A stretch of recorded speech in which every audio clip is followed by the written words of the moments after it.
Hello and welcome to episode 269 of the Random Nintendo Podcast. I'm Jason.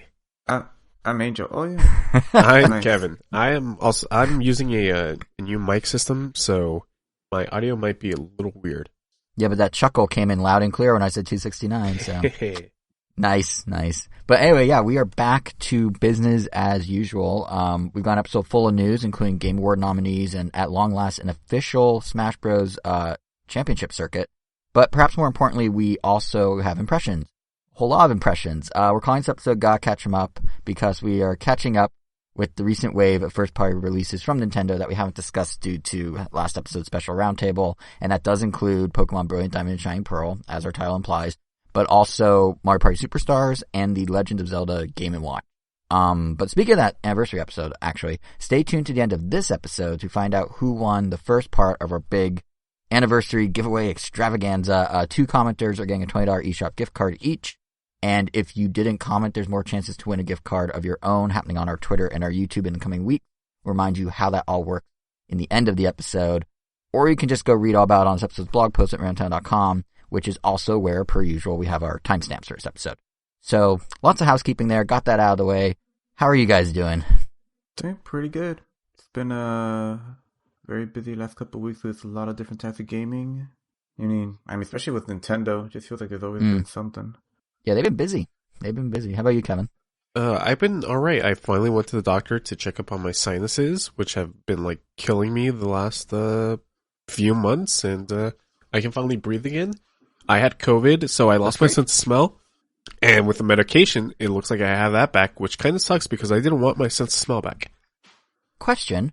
Didn't you have COVID a while ago? Yep, and I haven't. You never got your sense of smell I got the COVID entire back time? in March, and I never had my sense of smell back. Wow. It was just until now. And I don't want it back.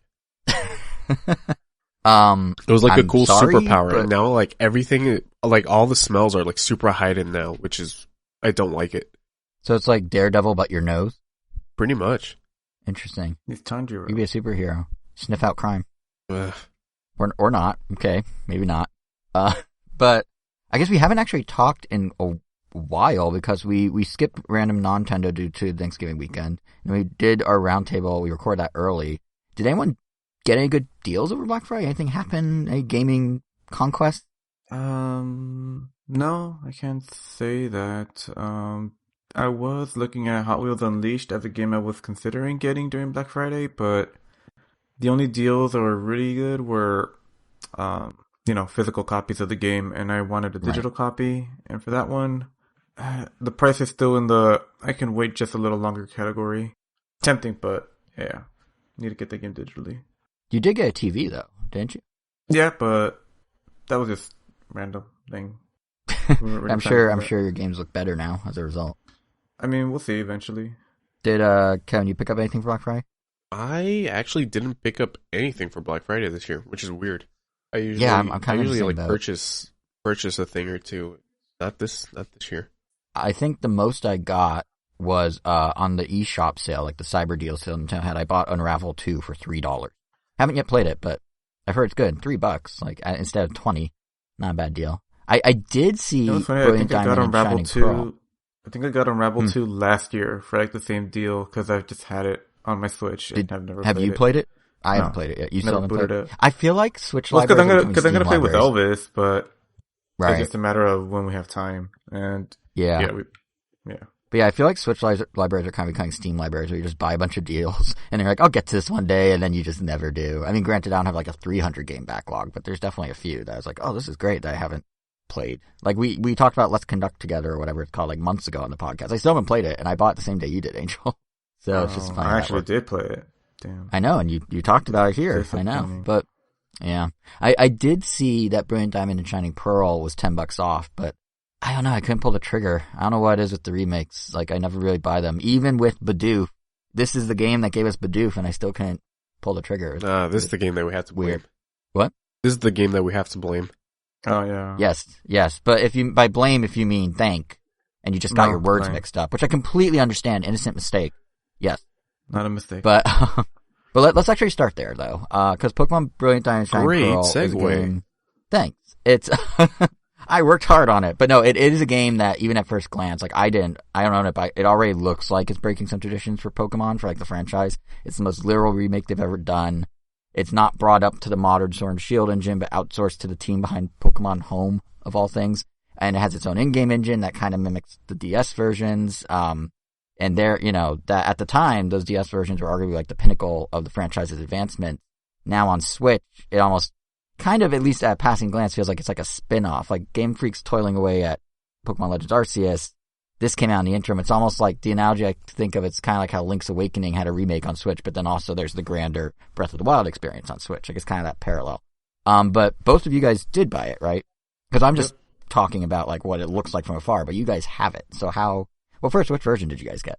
I got Brilliant Diamond just to replicate what I got many years ago. My brother was the one that got the other one, Shining Pearl. Yep.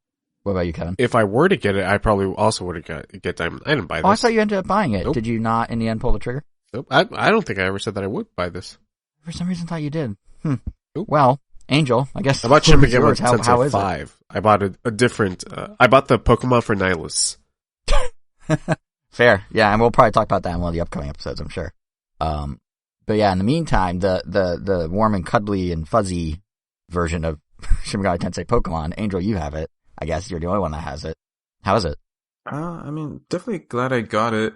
I've been on a Pokemon hiatus for a while before this. I did not get... Actually, I guess ever since Sun and Moon, I played the heck out of Sun and Moon. It was really fun.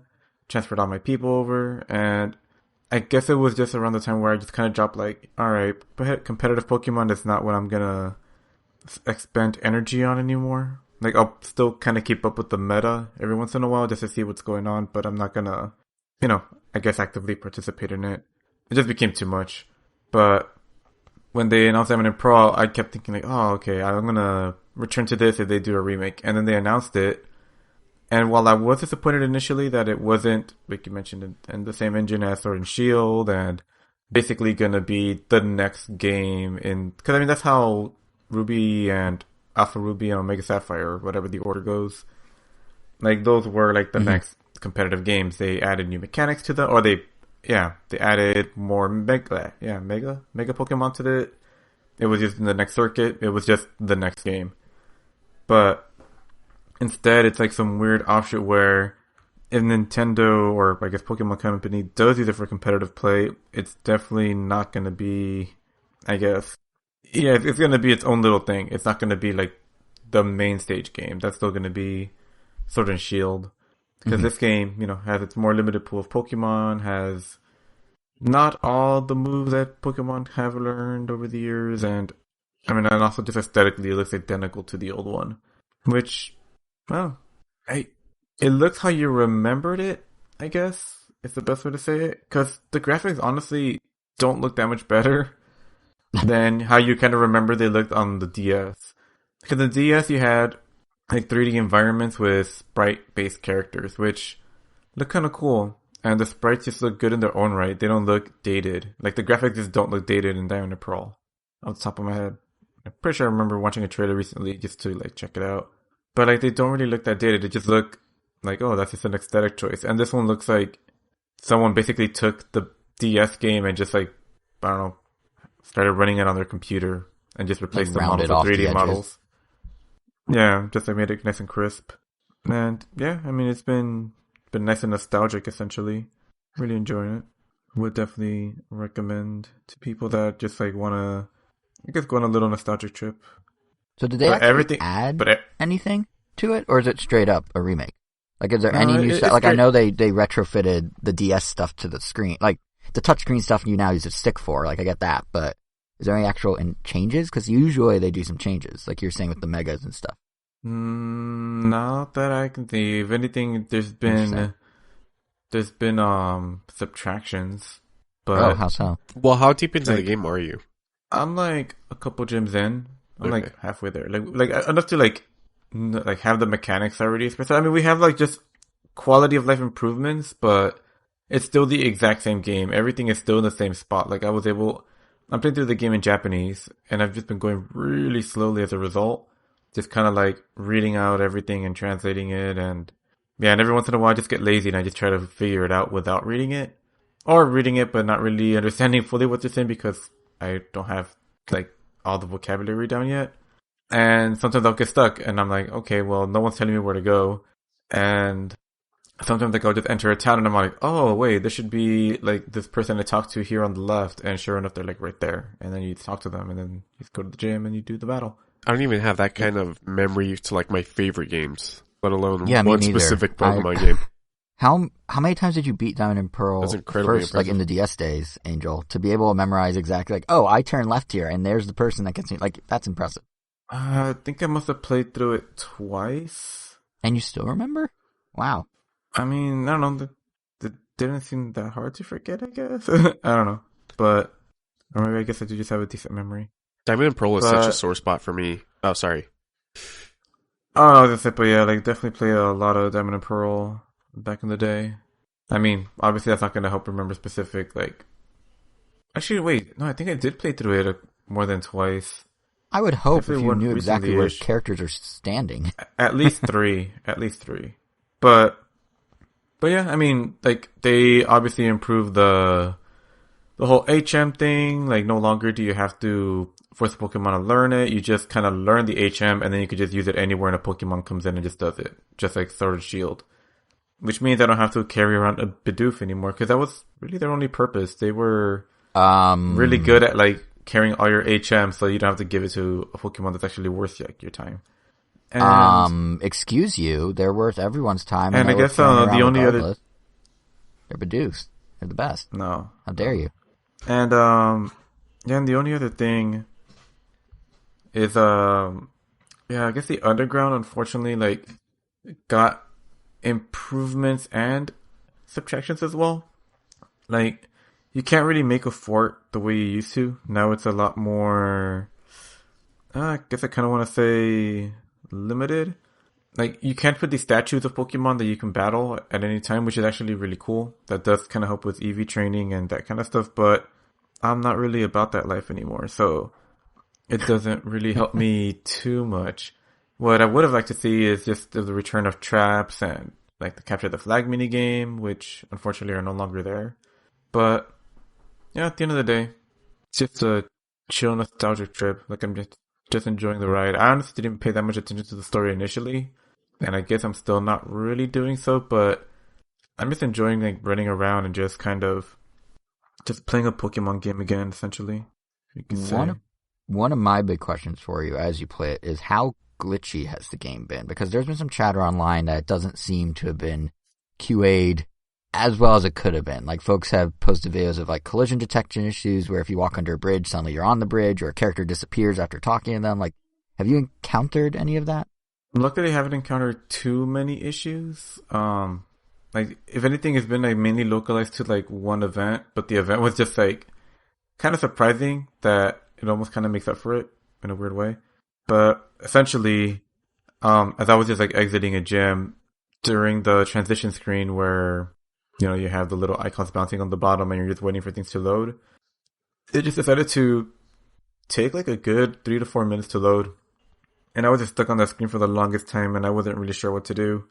Like, I kind of didn't want to just shut it down. I just wanted to see what would happen. And looked, and even, yeah, like I said, 3 to 4 minutes passed by and eventually loaded onto the next screen. And I'm like, okay, that was weird. But then on the next screen, the music was just like coming in and out, like sporadically. And as I was kind of running along, the music then just cut out. And then I, you know, went over like some tall grass and I triggered a Pokemon battle. But then suddenly, like, as soon as the battle triggered, my character didn't move. Like, it was just a screen, the character in the field, nothing happening. And maybe about like 30 to 40 seconds later, the battle finally started. And then the battle went on normally as fine, completed it. And I was like, all right, cool, maybe it's finally done. We've gone through another loading screen that didn't take that long. And then when I went to the city to talk to the professor where I needed to next, the game just kind of froze again. And after a long battle with Team Galactic that was long, just because every time I hit an input, things just took forever to happen, I just decided to save it and restart it at that point. But yeah, that's pretty much the extent of what I experienced. I mean, that's both a lot and a little. Are you leveraging, like the biggie I've been reading is there's this duplication bug where you can basically replicate your Pokemon, your teams of Pokemon, entire boxes of Pokemon just within I have. menus. Yeah, I had nothing that one, but yeah, that definitely sounds like a doozy. Yeah, I imagine though, because you're saying, this is kind of an isolated game that doesn't really have a competitive, like the competitive scene's still around Sword and Shield, so I imagine in a weird way maybe that's not even detrimental that bug exists. Like if people just want to like mess with ideal teams, it kind of lets you. It's almost like, it's like a unintentional Easter egg of sorts almost. Yeah, it definitely doesn't really matter. I feel this game just lives in a nice little pocket that you can just enjoy it without like, stressing out about being in the competitive scene. So right now, at the time of my life, it's perfect. I'm really happy with it. Kevin, you were starting to say something before that you're not a bone to pick, but something about Diamond and Pearl. Oh, Diamond is like such a sore spot for me because that was the last Pokemon game I had played before Sword and Shield. Because I took it to school and it was in my backpack and it got stolen during like PE gym, whatever we called it back then. My limited edition red fat Nintendo DS that I got with Mario Kart back in the day. Oh, I know which DS you're talking about. The one in the bundle. Yeah. Like the Hot Rod Red. Yeah. And it had the Mario Kart strap instead of just like a regular black one. Yeah. The like checker flag. Yeah. Like the race flag. Yeah. Yeah, pretty much. And that's when I swore off Nintendo games. Not Nintendo games, Pokemon games. Up until Sword and Shield, of course. Sadness. Did you ever beat Sword and Shield? No, I never beat Sword and Shield. I forgot how far I got into it. I think I got farther in Sword and Shield than I did into Diamond and Pearl. Damn. Yeah, I feel like not to backpedal to the glitch thing, but like, there's something about remakes lately. Like, I was just thinking about this, and I like, remember how Grand Theft Auto Trilogy Definitive Edition was announced, and I noted how weird it was that they didn't release any screenshots or videos until like the week before release. Well, like, not to toot my own horn, but I called it there. The game was a mess at launch. Like, Rockstar issued statements, they put out patches for over 100 different bugs, ranging from like no clouds in the sky to rain that was just white pixels to game crashes to glitchy cameras to you name it. They've delayed the physical release till 2022, at least on Switch. And then like Pokemon has this issue, N64 Online had these issues. Like, it seems like something about remakes this year is just like cursed almost. And I don't know, like on some level I do understand. Got pushed like almost a year, I think. It was supposed to come out in January. I think it's coming out next year, right? Wait, which remake? The Prince of Persia remake? Oh yeah, no, it's delayed indefinitely, yeah. They don't have a date anymore. It was gonna be, March, and then they were kinda like, we're taking it back, like, figuring it, and we'll figure it out. Probably the best move that they can make. Yeah, I mean, honestly, and that's the kind of thing is like, I do understand the constraints developers are under, even with Prince of Persia. Like, remote work probably isn't easy, clearly timetables are tight. Fortunately, a lot of these are getting delayed, but like, even with like Brilliant Diamond Shining Pearl, apparently the day one patch that they released was not just bug fixes, but literally missing animations, missing music. It was 3 gigs worth of stuff they just didn't have done on time. So like, Prince of Persia being delayed is maybe the better route to go, but it is strange that just like, all these things are being, minus Prince of Persia, I guess, are being kind of rushed out. Like, I don't know, maybe let's not take advantage of folks' nostalgia and the passion to revisit those experiences. Like, I understand things can be patched and times are tough in terms of dev work, nor am I necessarily faulting any developers for what's happening. They're working with business sides, timetables. But this just feels like the wrong lesson to learn from games as services, or how like even Nintendo, would do like bare bones releases like Splatoon and ARMS and then fill in content over time. They did it with Mario Golf these last couple months. Like, the logic almost seems to go, if they can add stuff after release for a couple months, why not fix stuff after release for a couple months too? And it seems reasonable, but on the business side, it's kind of like, at what point does that transition from whoopsie daisy, we have some bugs, to like consciously just being like, well, let's release it and people will buy it and we'll figure it out later.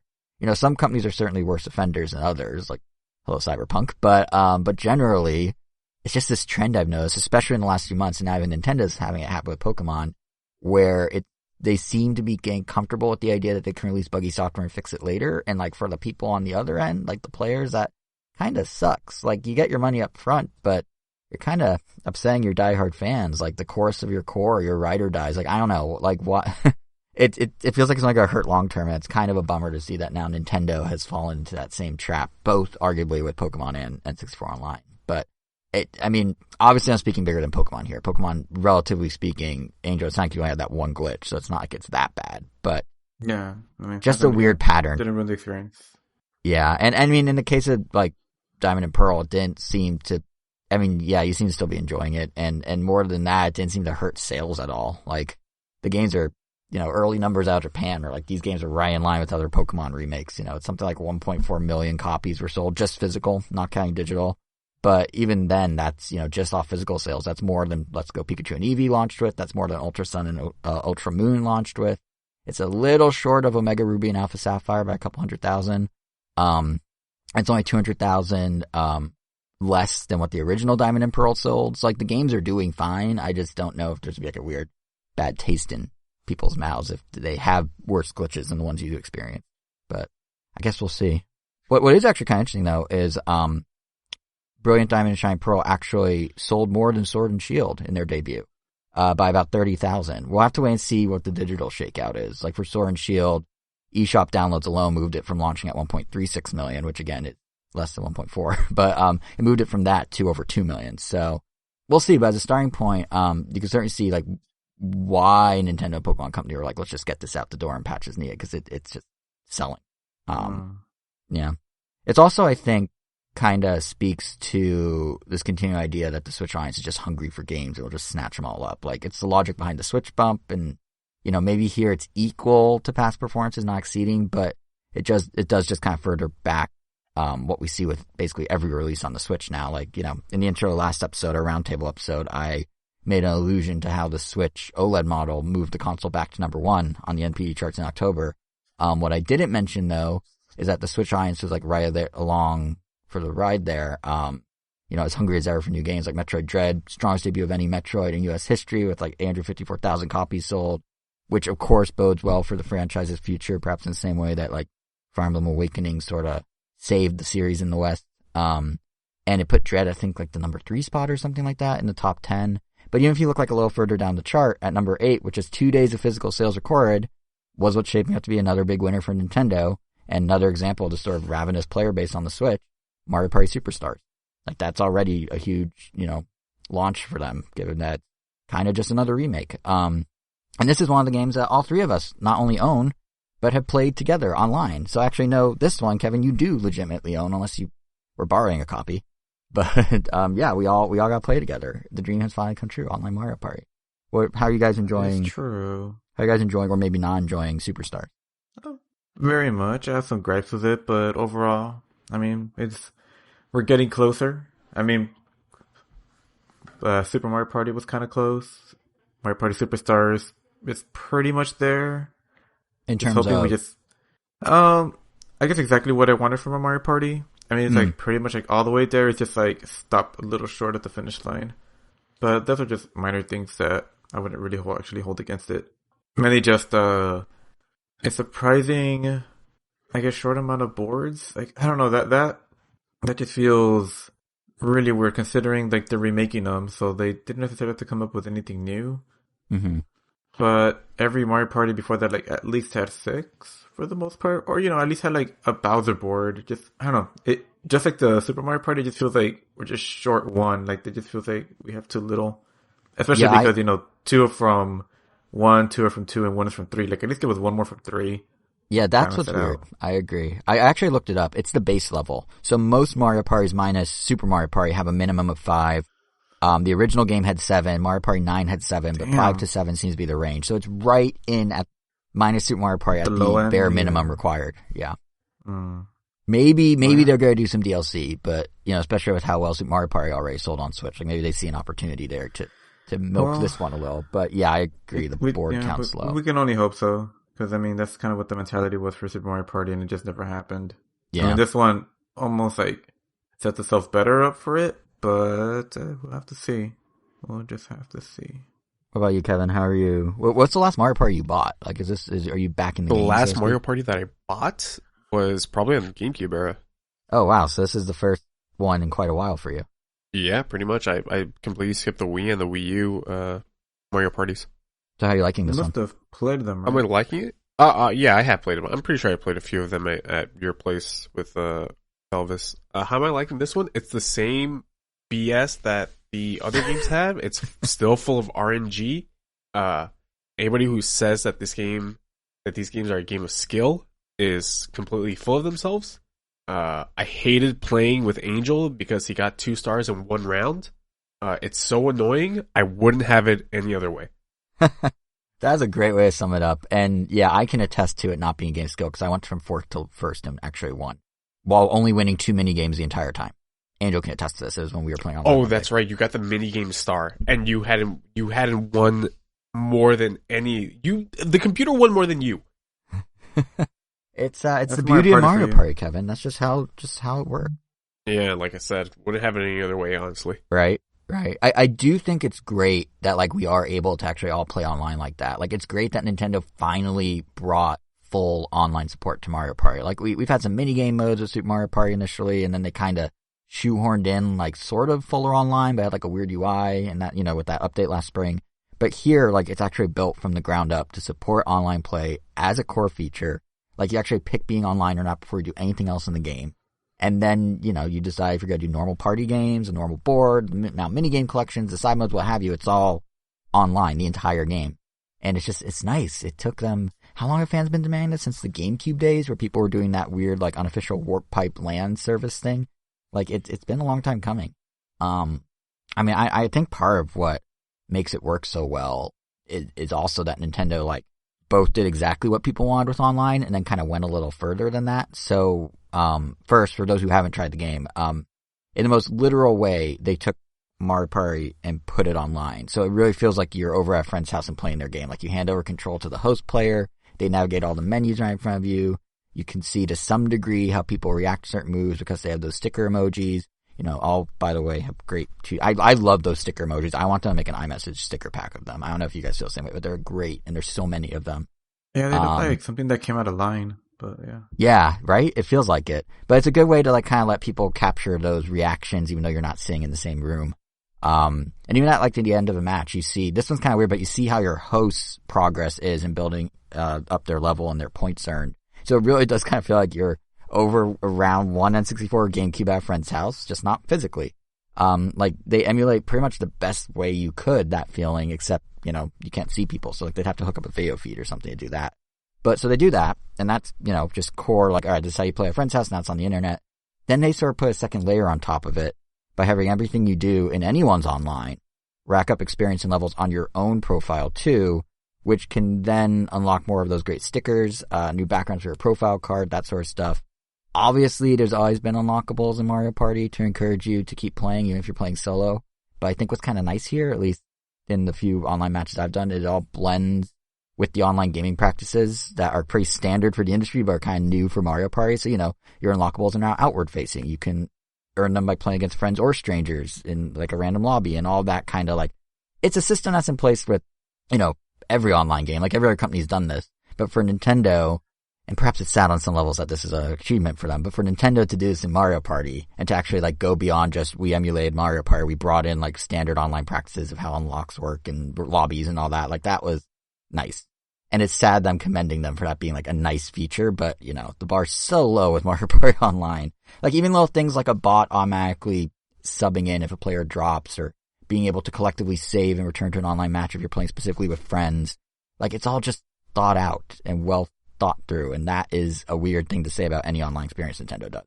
So props to them, I guess, for catching up with 2006 or 2008. But yeah, I was just pleasantly surprised. I didn't even experience any lag. Have you guys had lag when you've played online? Yeah, there's some noticeable latency for sure. I can't ignore that. But besides that, I mean, it definitely, I wouldn't say it's enough to make me not enjoy the game though. Right. But I have noticed some latency for sure. Yeah, I guess I need to play more locally to see, because I've done online with you guys. I've done like a couple matches locally, but maybe I need to really dive a little deeper and see if I find that lag. But so far it's been really smooth, for me at least. I would say outside of online integration, the other biggie with the game, and we kind of touched on it, is of course nostalgia. Like this is a collection of older games. Obviously, like the game's billed as a best of, but yeah, I didn't expect them to lean in that hard on the nostalgia angle, like almost to like aggressively hard. Like when you first start the game, I found it kind of funny how the intro reminds you it's been a long time, quote unquote, since you first entered the Mario Party warp pipe, and they say it like 3 times in 30 seconds. They even go on to say like, it's okay if you forgot since it's been so long. And I'm just saying they're literally one line away from being like, welcome back, Grandpa, or it's so weird how they leaned that hard into, remember this from 23 years ago? You're old now, but hey, come on down. Like, I don't know. They've never quite done, like when they remake stuff, like Pokemon Brilliant Diamond Shining Pearl isn't like, hey, did you play this in 2006? Well, guess what? That means you're at least this many years old. They're just like, but this one's, yeah, the whole thing kind of reminds me, do you guys remember like a month or two ago, there's that Blue's Clues video that went viral where Steve or whatever the guy's name is returns to talk about how you're an adult now and everything you've accomplished. And it's very much like, hey, oldie. Like, I feel like Mario Party has that same vibe, which is kind of bizarre. But anyway. Steve absolutely would have been disappointed in me. He was not talking to me, man. Did you watch Blue's Clues as a kid? I feel like I was like slightly too old for it, but I still watched it sometimes.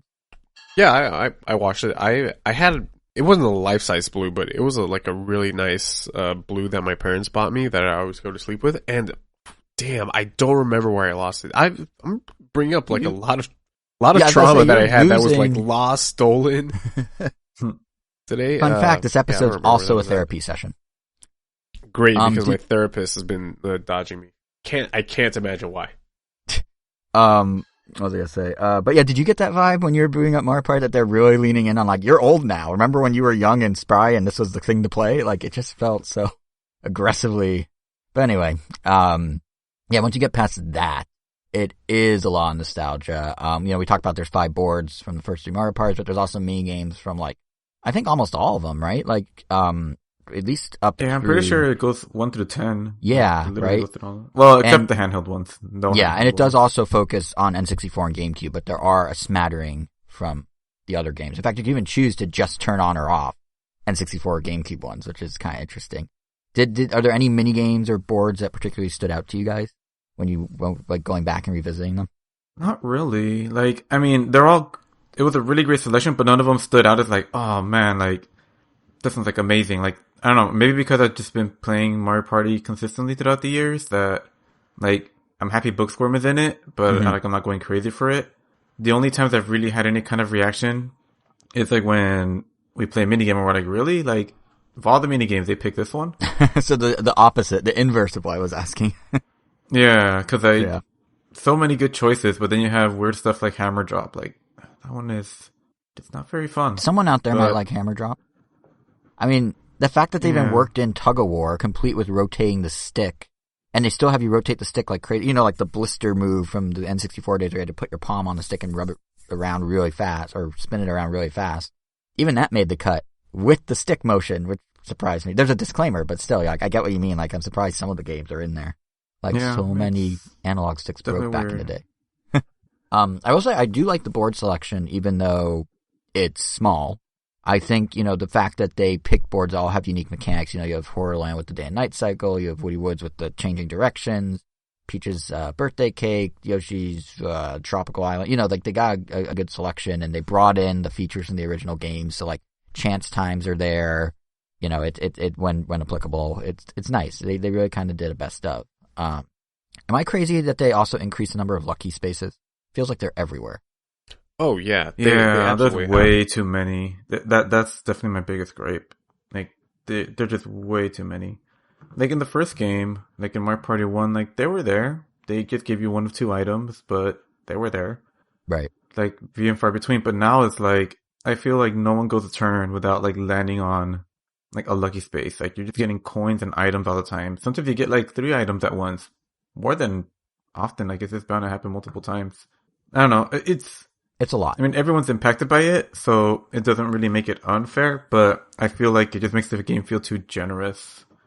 I think that was probably on purpose, though, because these games that we've had are definitely, by the end of like a 15-turn game, as a total collective, we all probably have like, 9 stars by the end of the game? So, I guess myself playing back in Mario Party back in the day, I feel like games were always like, won by somebody who had 2 stars or 3 stars, maybe if they got lucky. Now here we're winning by like 5 or 4 stars. I do wonder if it's kind of Nintendo and D-Cube, who is the developer. I wonder if it's them almost throwing a bone to the audience that came in with Super Mario Party. Because Super Mario Party, I like that they're back to 20 coins per star in the system we know so well, but like, Super Mario Party had a lot higher star counts because it was only 10 coins per star. So I wonder if like the Lucky Space move is kind of them being like, oh yeah, like you're not sucky at this game if you only have 2 stars, because we're going to make it easier to get stars other ways, but we're also keeping the old like economy in place and kind of like meeting them halfway in that regard. Possibly.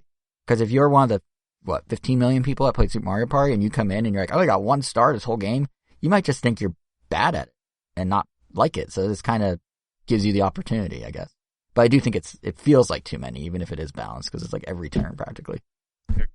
And not really an issue, but something I thought was just kind of weird was that when you pick classic bonus stars, like you get the 3 original ones, but when you pick random, it only gives you 2. Like, yeah, that's odd. Yeah, just have it, cause that changes things. Like, that's literally the difference between winning and losing. Yep.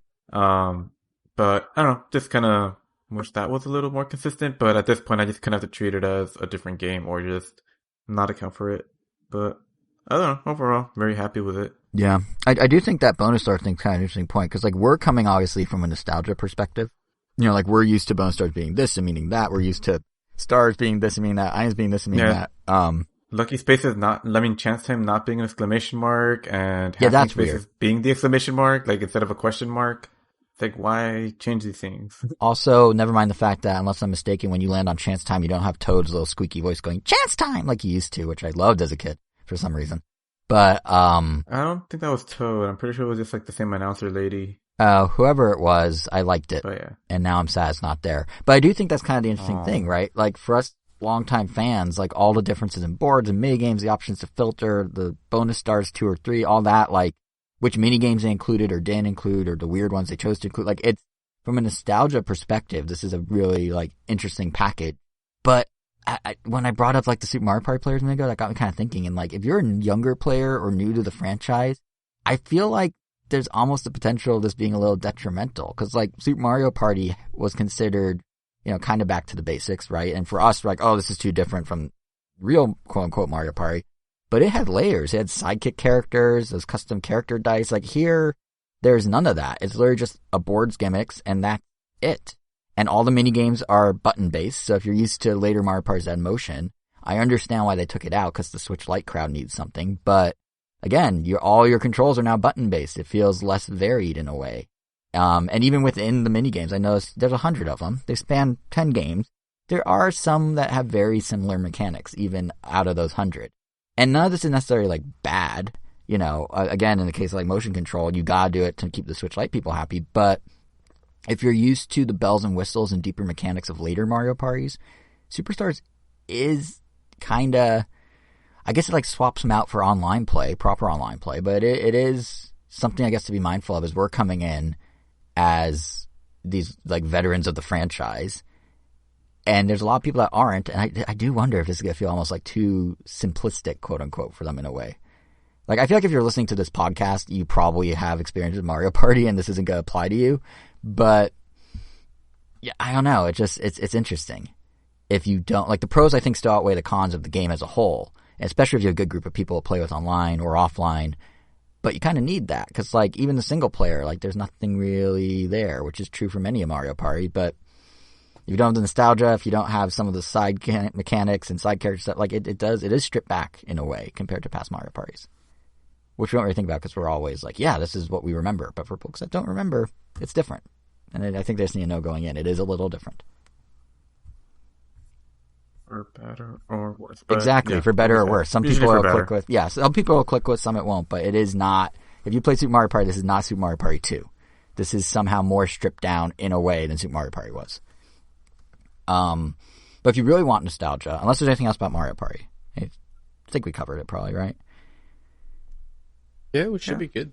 Yeah, because I say if you really fun, but nice, definitely a welcome change after Super Mario Party. We talked about it a little bit a few episodes ago about how that game,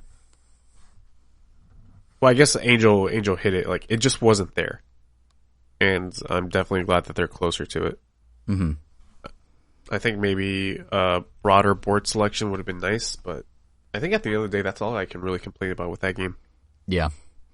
I think that's just the through line of all Mario Parties is give us more boards. Unless you're Mario Party 1 or Mario Party 9, you don't have enough boards, and you need to rectify that. I'm talking to you, Mario Party 2, 3, 4, 5, 6, 7, 8, 10, Island Tour. Yeah, you tell DS, Advance, e-reader edition. Remember that? Remember when they had a Mario Party card game with the e-reader? That was a thing. I never actually played it, but I do have the deck. We should try it sometime, actually. It's literally Mario Party, but like as a board game / card game, and you swipe the cards into your Game Boy Advance and like do the mini games. Yeah, you have that? Like, I have that. Available? Yeah. It's at my parents' house, but I can go dig it up. Yeah. I didn't think he was going to say yes. Oh no, I was all I want to say I was all about the e-reader, but when they released that, I thought it was a really interesting idea, and I have like some of the Mario 3 cards. I have Mario Party E. I have what else? I think there's another thing they did that I have, but yeah, I was a day one buyer of the e-reader, being the good old Nintendo sucker You that thought I that am. was going to be the future, huh? I didn't think it'd be the future, but I thought it would have a little more legs than it did. I thought it was an interesting idea, and it was really their first crack at Amiibo, essentially, like physical things that create gameplay. But yeah, wasn't meant to be. But while we're on this path of old things, there's a third Nintendo release we have impressions of: The Legend of Zelda Game & Watch, which I bought. Angel, you bought, I think. Kevin, you did not.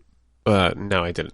Okay, but yeah, this thing is like I just do not have the, I guess, space to buy stuff like that. I'm running out of space in my room.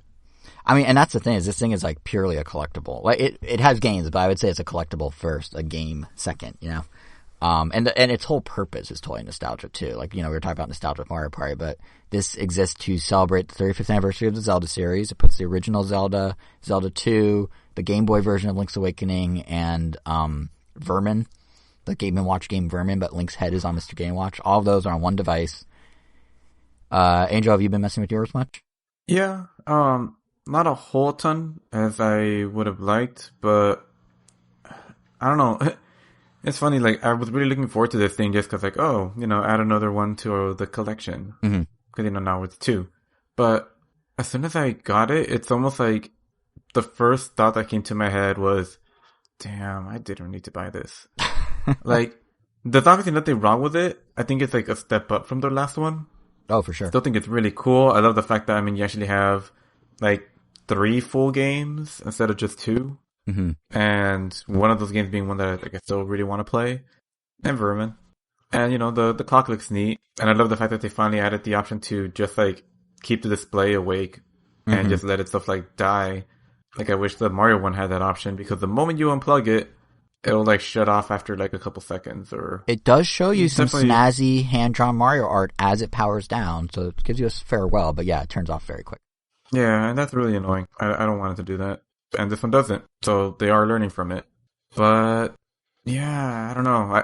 I guess at this point, unless the next one is Metroid, I might actually think about whether I'm going to get these or not, because yeah, I would have been playing a lot more than... I thought I'd be playing it a lot more than I really am, I guess. I would be shocked. It's not really a knock against the thing in general, but... Yeah. I'd be shocked if they do another one. I think this is like the classic NES and Super Nintendo where they kind of hit the ceiling of it and they're done. I don't know. Like, the fact that, like, this thing came out and no one really talked about it, like, even Nintendo barely talked about it, and they just kind of released it, and there's no, like, scalper scene around it. Like, I don't think this is gonna... I'm not saying a scalper scene is a good thing, but I'm just saying it indicator of demand. I don't know if they're gonna do a third one. This might be it. But I do think you kind of hit the nail on the head about how this is, like, better than last year's in terms of implementation. Like, I was actually pretty surprised by just how much more stuff there is in this Game & Watch compared to the Mario one. Because, like, honestly, I thought they were just going to swap out some ROMs and add little start select buttons to the hardware and call it a day. And, you know, that in of itself would have been totally fine. Like, in my mind, still worth $50 maybe, because the setup of the Mario Game & Watch was pretty solid as a collectible first device, like, for fans. It has the games, but it kind of knew its audience was already super familiar with them, so it let you, you know, like, manipulate things. You could start any level you want. You could have infinite lives. If you use the clock, it was like a really nice display piece, and it had like little Easter eggs. I think they were bragging that there were like 35 of them at the time for 35 years. It had that classic art when you power down. I already mentioned it had a ball, which I guess is ball in the same way that Vermin is Vermin. It was just like a neat little device. So coming into the Zelda Game & Watch, I was basically of the mindset that if they mirror all that and maybe give us a longer power cord, which they didn't, but if they mirror all that, it's an equally good collectible. Sure, why not? And then what kind of surprised me was having it in my hands these past few weeks. It became apparent that like Nintendo treated this less as a companion device to Mario's and more like a sequel to the device.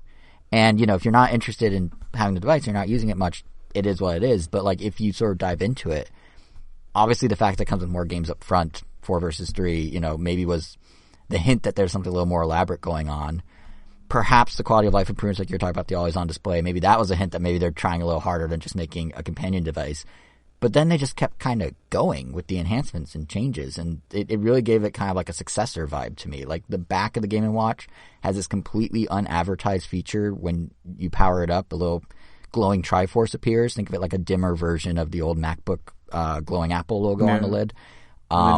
It was pretty neat, and I didn't know that was going to be there. And then, like, within the software, it has save states for the games, along with the little hacks like Mario where you can, you know, start with max hearts.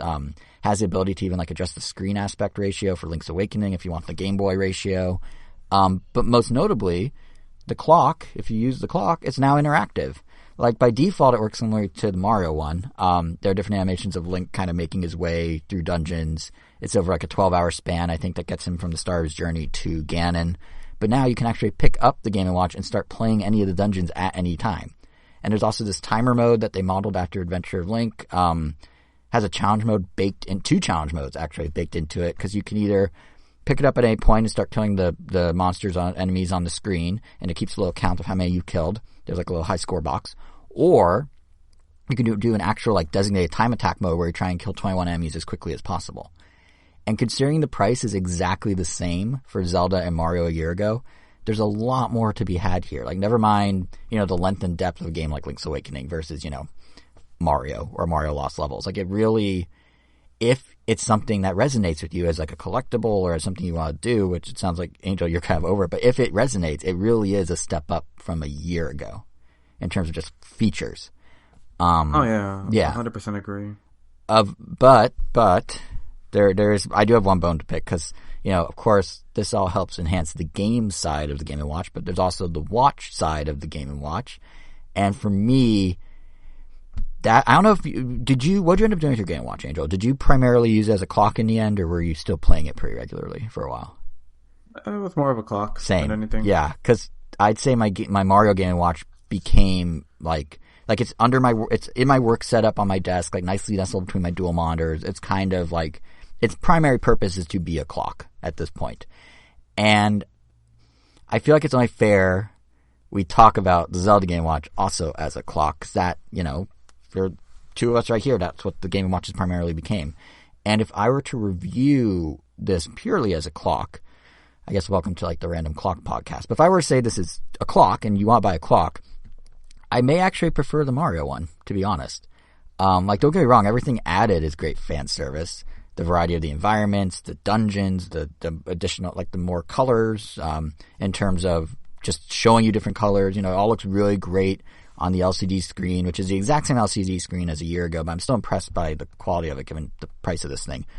But to me, all that comes at the expense of being a clock. Like, it seems perhaps silly, but I immediately noticed that the font is smaller for the actual time on this thing. Now, presumably they did that because they had to use the assets of 8-bit Zelda, which are slimmer in general. You know, it's zoomed out more than Mario.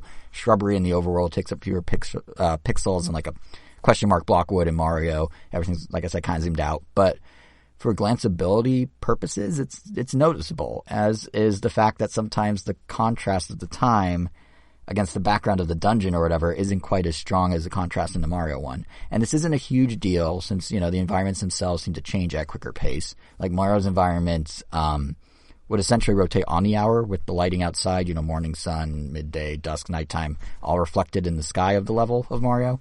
Zelda, because it's on that 12-hour quest cycle where you get to Ganon, it goes through a lot more different colors, a lot quicker. The variety is really nice. But because you're on that kind of quest, it throws shops and rooms and other little things at you where the time actually moves from being in the middle of the screen up to the top left, kind of in the HUD with the hearts and the item info. And again, it makes sense as a little Zelda tribute. You know, you want to hop into at any time or be like, oh, neat, there's a fairy fountain reference or whatever. But if you're looking for like glanceability at a clock, having the location of the time literally move and change size probably isn't the best. Like, it's not bad. It's not going to confuse you, you know. But compared to the steadiness of the Mario clock, it required a bit more, I don't know, active effort, I guess. Like, probably milliseconds. It's not like make or break, but it's just something that I immediately noticed when I set up as a clock this last couple weeks. So, I'd say for me at least, the Zelda Game & Watch is honestly the inverse of the Mario one in the end. Like, the Mario one included some games, but for me it became kind of an actual clock display. This time I feel like I may play the device more because there's literally more to play and it's deeper, but I may use it as a clock less. Does that make sense? But either direction, like, these Game & Watches, I still think are really cool fan service devices. Like, Nintendo has their mainstream stuff. You know, they bundled Mario Kart with the Switch for Black Friday and saw a bajillion or whatever. But these little stocking stuffery things like the Zelda Game & Watch they're totally for the fans. They're not trying to do anything like mainstream with them. They're just these cool little knickknacks that Nintendo is now leaning into further. They're like further leaning into the idea of fan service with the Zelda one, and that's cool, I think. But as a clock, it's eh. So that's my rant about clocks. Never thought I'd talk about clocks, but here we are. Wow. Yeah. Riveting stuff. I know, right? Like, and that I spent a good amount of time on that too. Ha ha ha! I should just unplug my microphone. Yeah, but it is actually kind of not clocks, but this fan service thing is sort of weirdly a theme this episode. With Nintendo just doing things that core fans want. I mean, we got Mario Party properly online finally. We have the Zelda Game & Watch, and then heading into Thanksgiving week, Nintendo literally out of nowhere announced plans to team up with Panda Global for an official Smash Bros. Champion circuit, one that includes both Ultimate and surprisingly also Melee. I feel like we have two people on the other end of my microphone here, one who's a competitive Smash fan, one who hates that Nintendo wasn't supporting the competitive scene, and now here they are. What do you guys think? It's cool. I mean, I don't know. On one hand, it's like, it's cool. It needed to happen to some extent, but I guess personally, it doesn't really change much for me because I just love watching competitive Smash Brothers, and this doesn't add or subtract from that. Well, could it open the door to more competitive play though? Because, like, you know what I mean? Because this is like a legit one. Like, there's cash prizes. It's sponsored by Nintendo. They're gonna have qualifiers, virtual and in person. They're gonna have big grand finale events. Like, is this potentially gonna get more people in the door for more interesting, varied competitive play to watch? Theoretically. Do you think? Maybe. I mean, these games have been on the Evo show floor for like so many years that, like, yeah, it's just cool. I mean, it's definitely cool getting like a side thing, but I think of the Capcom Pro Circuit and how, like, people know it's there. Really? But I feel like Evo is still like the main. But I feel like Evo is still like the main one. Like, that's like the one people care about for, like, I don't know, watching like the Street Fighter finals. You think the Capcom Pro Tour would get like way more noise because, you know, it's the Capcom Pro Tour. Mm-hmm. But, you know, it's new. I mean, it's going to be new. It's going to take a while for it to get like the prestige that, I guess, at an Evo finals or even like a Big House Summit or those other Smash tournaments that have been around for a while now for Ultimate and Melee and everything else. Do you think them partnering with Panda Global specifically might help, since Panda, I believe, got its start in the Smash scene, like with Smash players that they sponsored? Like, do you think there's some clout that comes with that, or do you think it's still like kind of a ground floor they have to work their way up? It definitely helps. It's definitely going to be an easier battle for them. I mean, people are watching, but right. I don't know. I'm just curious to see where it goes. I'm curious how much Nintendo's going to co-market this, you know? Because they could be like, yeah, we gave them the license, they're going to do their thing, but are they actually going to, like, promote it? Are they going to have live streams that they put on Nintendo.com and they promote through their channels like they kind of do with the seasonal ones with Battlefield? Or, like, it's hard to say, but if they do, I can see it picking up a little steam. It is hard to say, huh? Yeah. Yeah. It does weirdly also cast a different light on when Nintendo shut down that online Smash Bros. Melee tournament a while ago. The one who was it run by? Like, Big House or something? And Nintendo is claiming piracy issues. Don't remember. What? I don't remember. But you know what I'm talking about, right? Yeah. Like, I don't think the this... one that I think I went on a rant on. Right, and I don't think this excuses that Nintendo did that, but it does, like, it's still not the best practice, and doesn't really give them the out for the fact that people should be able to do what they want with their games once they own them. But it does maybe give some context as to why 19 years later at the time, Nintendo was still, like, cracking down on Melee because they were forging an official tournament that they want to do through legit channels. So it is interesting, like, 8 months later, 6 months later, however long it's been, being like, oh, maybe that's why Nintendo was being the bully there. Again, doesn't necessarily excuse it, but the added context is kind of interesting. But yeah, I don't know. It's been a weird journey for the competitive scene for Smash, hasn't it? Like, not supporting it whatsoever, claiming Smash was a party game. Remember tripping in Brawl and how the random element was a good thing. Then doing kind of like casual tournaments with items, then doing Battlefield tournaments, now actual competitive esport play from Nintendo with real prizes. They are still not out of the woodwork yet, though. We still don't know what this looks like in terms of actual gameplay. For all we know, That's they true. might just add items in there. Yeah. Oh man, can you imagine? Because didn't Nintendo actually do that for like their invitational ones? Yeah, for their official, not only the invitational, but even like some of these like I guess some of these online ones, like they'll usually have normal rules, but there have been a few with items or special stages and that kind of stuff. Yeah, so it does give me hope that they're not going to do that because they are adding Melee in there. Mm-hmm. So clearly they know what the hardcore Smash fans want. And like you said, adding Panda Global to this is pretty helpful. I have seen some people who are not recognized. What's the word that I'm looking for? Like, they are... this is going to kill me because I can't think of the word. It's so simple. Who are sort of linked to stuff like Beyond the Summit, which does, Associated with? Summit Smash. Yeah, associated. Yeah, perfect. Who are associated with Beyond the Summit, who aren't too excited for this on Twitter. Which is interesting. And I didn't delve into why exactly. I don't know why, but I would assume they know more than me. Aside from that, we just got a brand new COVID variant. Like, yeah. And this is supposed to be an in-person event. To be sure, fair, you can make it so that it's a... Yep, go. I was going to say, to be fair, in the press release, they do have a big old asterisk that says virtual until it's safe, until COVID-19 is safe. Virtual until it's safe. So how are they going to make Melee virtual? I don't know. Could you imagine if 20 years later, because Nintendo... if you then imagine do, they actually if you use Slippy for that, that's such a slap in the face. That's even worse. There's if no they way go they're ahead going and to. use Slippy. There's no way to go use an outside then program like why that. even bring a Melee at all? This is what they're going to use Peppy. Yeah, like that was good. That was quality. you can't just say, "Hey, we're gonna have Melee for this," but it's gonna be virtual. Like, are they just gonna bring in their own in-house like network? And if they do, they better hope to God that it's as good as Slippy, or else you are gonna get crapped on. What if? Hear me out. I don't think they're gonna do it, but let's just spitball for a they second. unveil Melee HD, and that's what they kept. That's what I was about to say. Melee just turned 20 the other day, and Nintendo actually tweeted like, "Hey, it's Melee's 20th birthday." What if their next move after Ultimate, now that Ultimate's kind of winded down support, is actually to re-release Melee as kind of the smaller release that they know isn't going to get a ton of sales, but allows them to do this, and will obviously resonate with enough fans that it'll probably be a million seller, but maybe not a 15 million seller or whatever.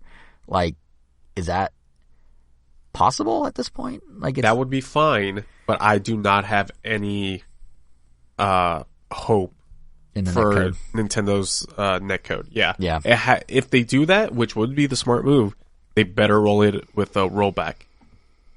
Yeah, it's just surprising how open they are to this, because I guess so Panda, is making a controller that plays nice with Ultimate. It's kind of like a hybrid of a Pro controller and a GameCube controller, and they're going to sell it to use with the tournaments that people want. I think it's Panda that's doing it, but it's like a $100 controller. Yeah, it's basically a Pro GameCube controller. Yeah. It's like completely modular, has like back buttons. It's just supposed to be a modernized GameCube. It's like a GameCube controller through the lens. It's like the worst thing they could have gone with, but it is what it is. I mean, we already have the Pro controller, so it's like a Pro GameCube controller through the lens of like an Xbox Elite controller, like with yeah. But yeah, it's interesting because Panda, as in the partner of Nintendo, is releasing their own controller, and Nintendo's like, yeah, that's cool.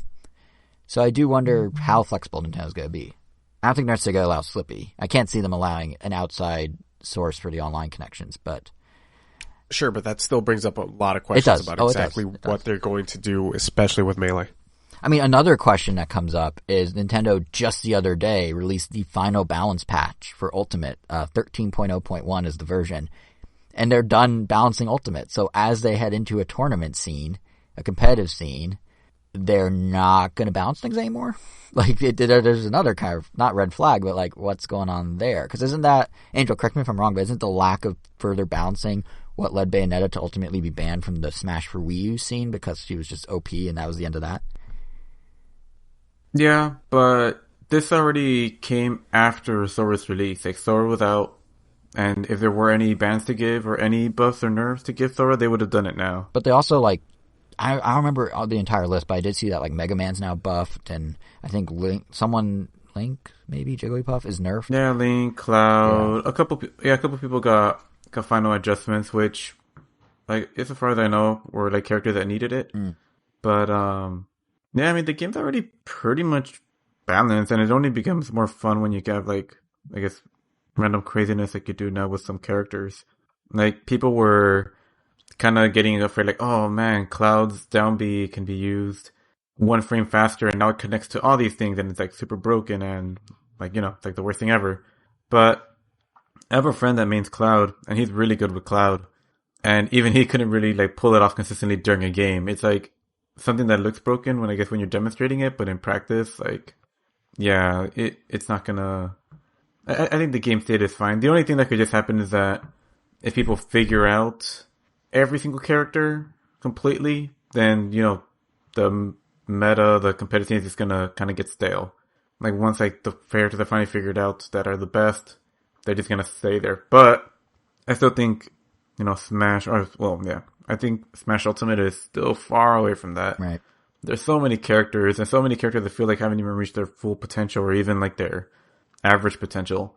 Like, I feel like Ken, Ryu, Terry, all the fighting game characters, basically, and Shulk, like, can definitely be way higher on the tier list than they are right now, but, yeah, this is what it is. I do think from perhaps a marketing perspective, like, doing the tournament after all the updates are done, balance updates, new DLC, whatever, it is kind of a clever way to keep enthusiasm and interest in Ultimate. Because, like, you know, Nintendo probably better than any company outside of maybe Rockstar with GTA 5. Nintendo's the king of keeping evergreens green. So transitioning Smash, you know, without, like, missing a beat from having 3-4 time a year announcements of new fighters to a proper esport is going to keep it at the forefront for certain demographics that they maybe still want to sell the game to. I mean, it's a move they do all the time with in-game events and free updates. But it's interesting with Smash that they're doing it in kind of this external way for once. But literally in, like, the last 3 weeks or so alone, like, 3 different games we haven't talked about in months all got updated just in time to be in the conversation for Black Friday sales weekend, which, again, like, Nintendo's pro at this. So unless there's anything else you guys wanted to say about Smash, I was going to jump into, I don't know if you guys have tried the new Mario Golf update, but I gave it a bit of a go. No, just that, I mean, all things considered, just knowing it is, like, the final adjustment is a little sad. I mean, it's like it's a momentous occasion, no more. And it's been great that the vast majority of these adjustments have almost always been buffs. There's been, like, very few nerfs, which is always a great way to go. Instead of, you know, bringing characters down, bring other characters up. Like, just bring them to that level of, I don't know, I guess, annoyance or growth. Yeah, like, why ruin someone's favorite when you can just, you know. Yeah, so I'm definitely gonna miss, like, this wacky update that just go like, whoa, this character got buffed for this thing? But, yeah, so, yeah, it was a fun ride. Until Melee HD, which may or may not happen. Yeah, which will not happen. Like, I'm definitely not getting that if they do come out with that. I don't think it's gonna happen. That's just a weird. The last thing I want to play is Melee. I haven't touched Melee in so long. I don't remember how it plays. I know it's faster, but just doesn't feel good. Doesn't feel good. Fair, but yeah. Don't you like Nick All-Stars though? Isn't that essentially just Melee wrapped in the new package? Yes, but the feel of the game of Melee just has this feel that I guess I've just grown to not like. Because obviously I was fine with it when it came out, but Melee just feels like everything is like, it feels like the gravity is like super strong, and besides like the speed just being a lot higher, like, I don't know, everything feels, I know it's not clunkier, but it just feels clunkier to me. It feels like a clunkier game than Ultimate. Like Ultimate, everything just like has a nice flow to it. At least like as I'm playing, but that's just like obviously how I feel. Right. That's like a very incredibly subjective take on it. And even Nickelodeon All-Stars, I feel like doesn't really have that issue. It's not even really an issue because it's obviously just the way the game is designed. But that game is both weird because you have the movement, I guess, tools to move really fast like you do in Melee, but the game doesn't feel like the gravity is like at 100. I don't know. I definitely enjoy the feel of that game a lot more as well. Where do you think, it's not coming to Switch, but where do you think Multiversus from Warner Brothers is going to end up in terms of, like, is there any insight into, like, wait, that's not coming to Switch? Nope, which is really bizarre. It's a free to play on everything but Switch. Wow. Yeah. Interesting. Yeah. So for those who don't know, who aren't following the non-Switch news beat, Warner Brothers is making their own Smash Bros. Style crossover fighter, platform fighter called Multiversus, which is a clever pun of a name. But it's everything from Batman to Scooby to Game of Thrones to obviously with Batman, DC Comics. It's literally all their IPs just smushed together. I think Adventure Time's maybe in there.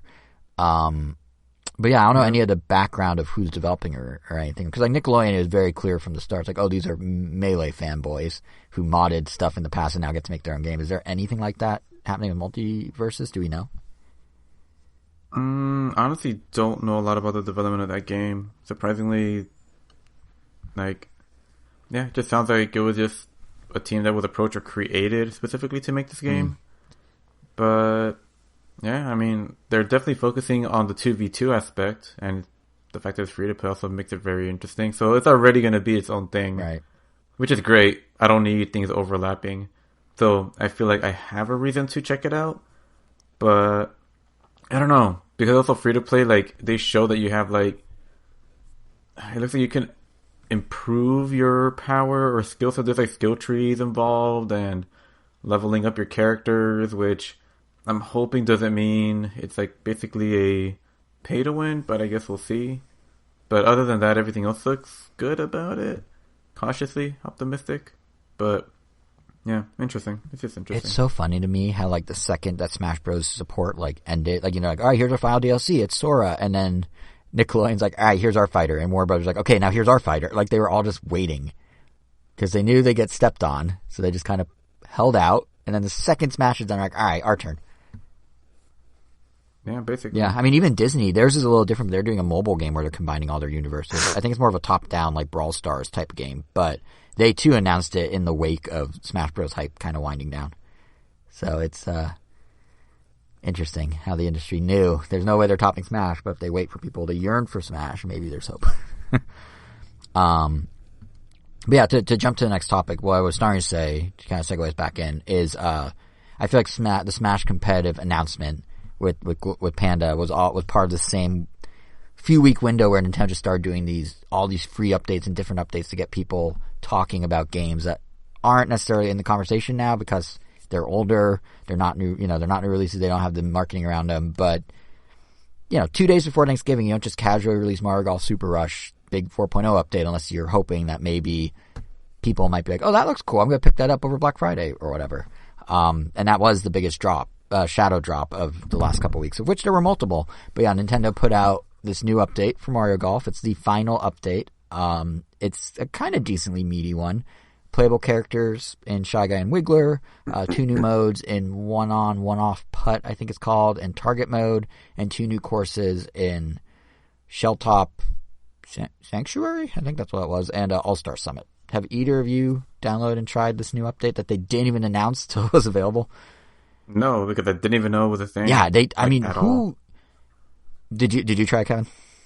No, because I didn't know. Yeah, okay, then I'm going to continue my train of thought. I saw your tweet. Who thought on a Tuesday night of Thanksgiving week was a good time to release a big update to Mario Golf? And then just do a single tweet and never talk about it again?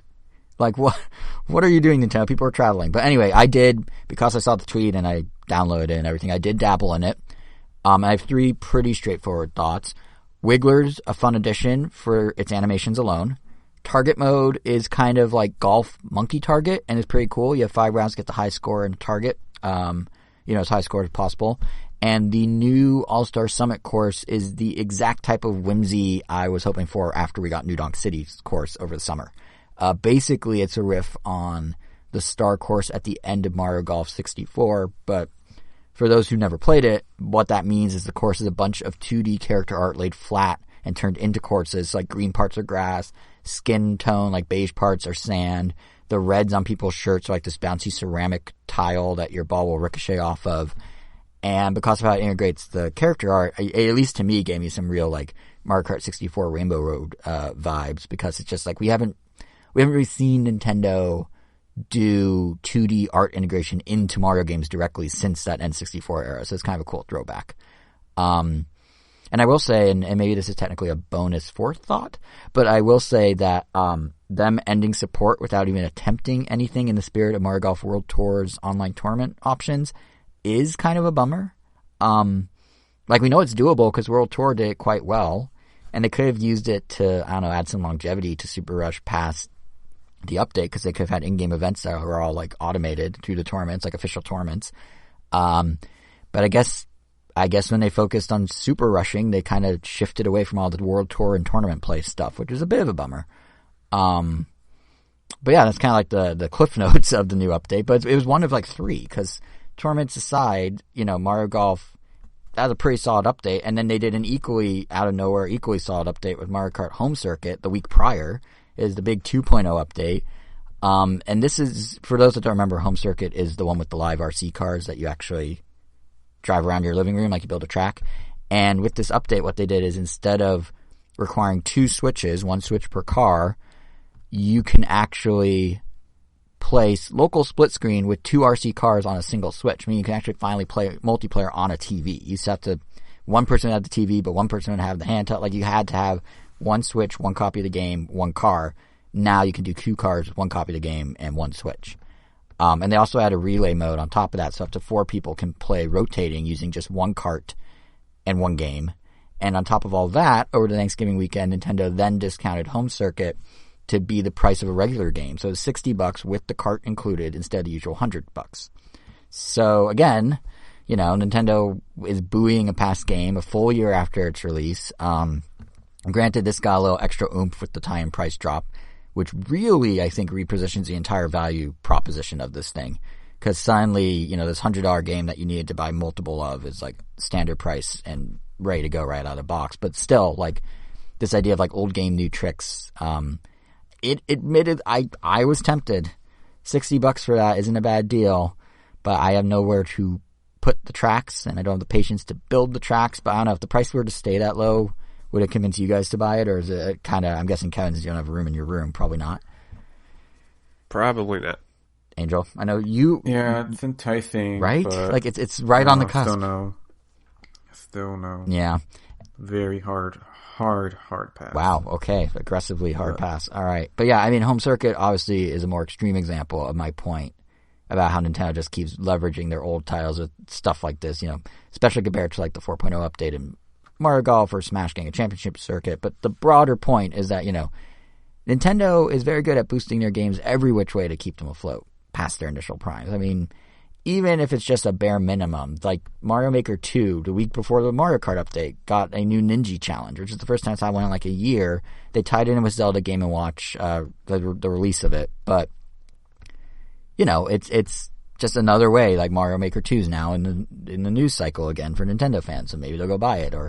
Or perhaps another example that happened the other night to some strong reaction, shall we say, is that Switch Online Plus Expansion Pass is getting its first game update. On December 10th, we are getting 1 game, and 1 game only, Paper Mario for Nintendo 64. Literally the bare minimum to keep Switch Online like in the zeitgeist as parents buy gifts for their kids. But yeah. An absolute banger, though. It is. And I'm not sure how you guys feel about them bare bonesing it that much with updating Switch Online with just a game and ignoring the Genesis completely, but it is a good game.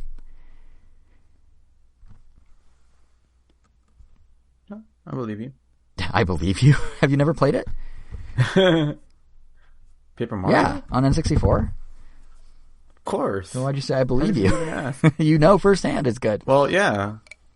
I believe Well, yeah, I guess that doesn't really make sense, but no, I believe you. Do you I think believe it's that you too bare actually bones? enjoyed Do you it. think they need to do multiple games in a single update, or do you think they're going to be able to get away with this and people will just keep on subscribing? Multiple games would have been nice because, I mean, not Paper Mario is not going to be everybody's cup of tea as well. But, you know, it is what it is. It is a pretty meaty game, though. That's true. So if you do happen to play it for the first time, then you're definitely in for a long game. And apparently it's also a popular game to speedrun as well, or to at least do, like, no-hit challenges or stuff like that. Oh, interesting. I didn't know It's that. definitely pretty interesting.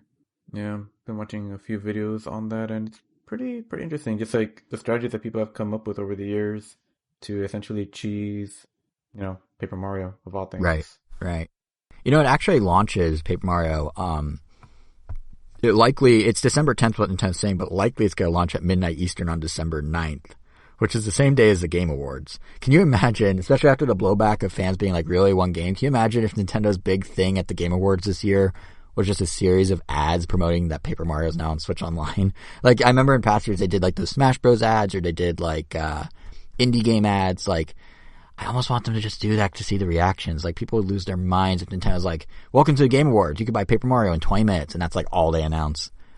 But I doubt they'll do that, but it would be kind of amazing as a troll move. It does. That'd be sick. It'd be so sick. But no, it does bring us to our final topic, the Game Awards. The first Game Awards in quite some time, mind you, where we won't have the expectation of a new Smash Bros. Character.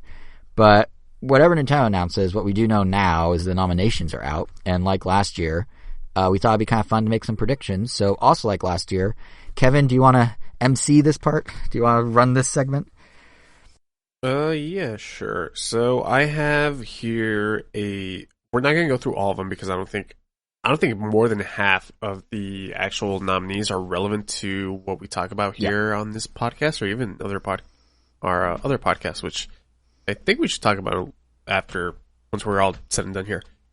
But I have 1, 2, 3, 4, 5, 6, 7, 8 awards that we could talk about. Okay. Especially curated. All right, so right at the top, we have most anticipated game, which is... the nominees are Elden Ring, God of War Ragnarok, Horizon Forbidden West, Breath of the Wild 2, and Starfield. I mean, I want to say Breath of the Wild 2, but... I was going to say, I feel like it has to be Breath of the Wild 2, right? Oh, no, Elden Ring has an unreasonable amount of hype around it, I feel like. And I'm not saying that as a negative towards the game. I'm just saying it's like bigger than its britches. Like, it's so... Yeah, like... Yeah, I was talking to Jason about this, like, the other week, but, like, it felt like no one ever talked about Elden Ring before this. Like, I didn't know anything about Elden Ring. And then it got announced, and then suddenly, like, all my coworkers, everyone I was talking to about video games, like, all of a sudden, not only knew what Elden Ring was, but it was incredibly hyped, and how it's, like, the best thing ever coming out, and, like, how they can't contain it. It's like, what? Like, when did this happen? Well, and Elden Ring was announced in 2019, and we got a reveal trailer and nothing else until... last year. Until, like, last month. Oh, yeah, it was summer, that's right. Not last year, it was Summer Game Fest. Yeah, they went quiet on it for 2 years. And I think people are so hyped because of the pedigree of who's involved. Like, it's from Software, so it's the Dark Souls people, but then they have George R.R. Martin helping write it. They have Miyazaki helping write it. From Software, I mean. They like, it has a lot of pedigree around it, but it I don't know. Like, I think Dark Souls was that big that people would lose their minds over Elden Ring that quickly, you know? Well, this is just open world Dark Souls, and it's something that Souls fans have been clamoring for forever. Okay. Spoiler alert, this is my most anticipated game of all time at this point. Because I love the Soul series. You guys know how much I love Bloodborne. Right. Sekiro was my game of the year, 2 years ago when we talked about this? When we did different about them. I'm just kidding. I mean, the Dark Souls games obviously are very similar. Bloodborne is a little bit faster, and then Sekiro was a complete departure in terms of speed and just overall gameplay. It wasn't a complete departure because it was still exactly the same thing, but Elden Ring, it's not a bad thing to say that Elden Ring essentially looks like Dark Souls 4. It's just Dark Souls in an open world, which that's good enough for me. Right. It's interesting because I'll be choosing Elden Ring and Breath of the Wild 2 both have the esteemed title of being most anticipated game nominees for a third of the entire existence of the Game Awards. Both of them have been nominees for multiple years. And I think they've had the category for 6 years, and they've been nominees for 2. So literally a third of the Game Awards' existence, these games have been not out yet. So just goes to show how long some of this stuff Yeah, can so take. you guys are both going Breath of the Wild, Personally, too, Breath right? of the Wild, I wouldn't be surprised if Elden Ring takes it in terms of the vote. I don't know who exactly is voting on this one. I don't know if it's a viewer's choice or like the industry, because I know a lot of these are industry awards. I'm not sure who's actually voting on this one. I think, yeah, actually, that's a good question for most anticipated. I know generally it's about 90% industry, but then there's a fan vote that accounts for 10% of the decision. And then there's a voter choice one that's 100% fan vote. But yeah, I don't know where most anticipated falls. It has to be with the fans, right? Like, it'd be weird if it's just like, Maybe. I don't know. Yeah, we'll see. We will see the we'll answers see come eventually. December 9th. All right, so the next thing that I have is Best Multiplayer. Nominees are Back 4 Blood, Knockout City, It Takes Two, Monster Hunter Rise, New World, and Valheim. Man, I want it to be Knockout City. I don't know a lot of those. I want it to be Knockout I would City. go with It Monster needs the boost in pedigree, so to speak. Like, it's such a good game. Actually, yeah, I agree. As much as I I still like Monster Hunter more overall. That one definitely had a lot of fun with it.